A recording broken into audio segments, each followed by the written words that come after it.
This video covers entering your final averages for a league. When leagues finish their sessions, you will receive a final average listing, usually in alphabetical order. Once you receive those, you want to enter those into WinLABS and transmit those to USBC headquarters. That way we can display them on bowl.com. To do this, you want to find the center that the paper you have in front of you is for. So we're going to go to Fox View Lanes, and we're going to go to Monday Night Mixers. Now, you don't want to use the average button at the top. That's for special circumstances. You just want to use the update average button at the bottom. That is a much quicker way of entering averages. So to start the process, click on the update averages button, and you'll get a screen that lists the bowlers that are activated in the league. When you look at the list, it should align with what's on the screen, but many times there are people on the list that are not in your WinLABS database as bowling in this league. So we'll deal with that as we run across one. But what we'll do is we'll start in the first position, the pins, and the sheet that you have should have the pins, games, and averages on it. So we're going to look for Regina, and we're going to enter the pins that she bowled. Press enter or tab, it doesn't make any difference, it's whatever your personal preference is, the games, and the current average. Now you'll notice that we typed in the average and it's red. If you hit enter, it's going to do the calculation and tell you by changing colors to black the average adds up mathematically. If you're entering an average and you make a a data entry error, and let's say instead of 90, we want 9, we put in 9, and you put in the average, it's going to give you an error that says that the math does not make sense. You're going to click OK to that and make the corrections. So I made a mistake here and here, and now when we hit enter, it turns black and you can move on. So it's a pretty simple process. You enter the pins, you hit enter or tab, the games, enter or tab, and the average, enter or tab, and you go through the list. Now, as we proceed,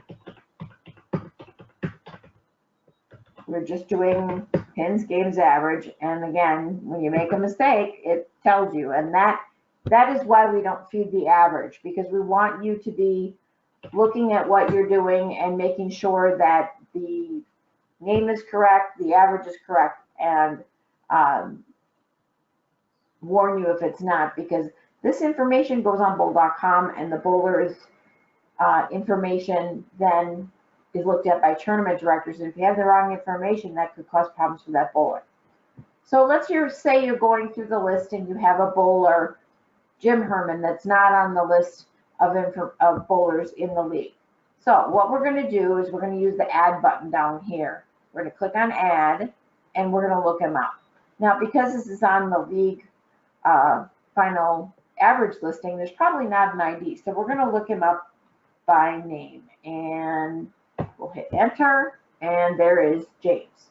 So we're going to click him, and we're going to select him, and then we're going to save him, and he's going to fit right into the list where he goes alphabetically.